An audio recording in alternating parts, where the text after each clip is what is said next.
فهمتي؟ على ما ضربنا مع هذا الاصلاح قال له هذاك الزيتونه الاخر هزها له بالفرشيطه قال له تسخفتها انا. ماشي معقول، غير معقول هذا الكلام.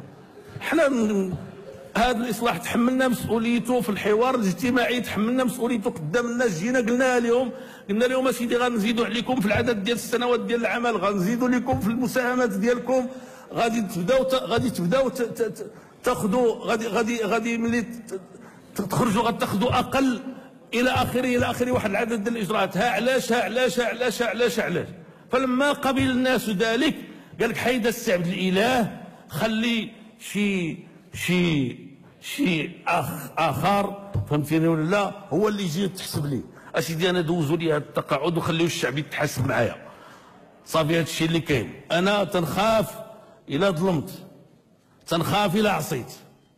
الا ما عصيتش الله، الا ما ظلمتش ما كنخافش. ما تيخوفونيش الاضرابات العامه، ما تيخوفونيش الاضرابات الوطنيه. انا رئيس حكومه نقولها لكم، انا راني جامع حوايجي فاليزه،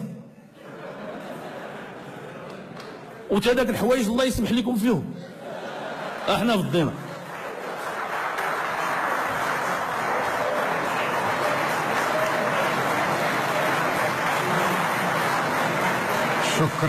شكرا.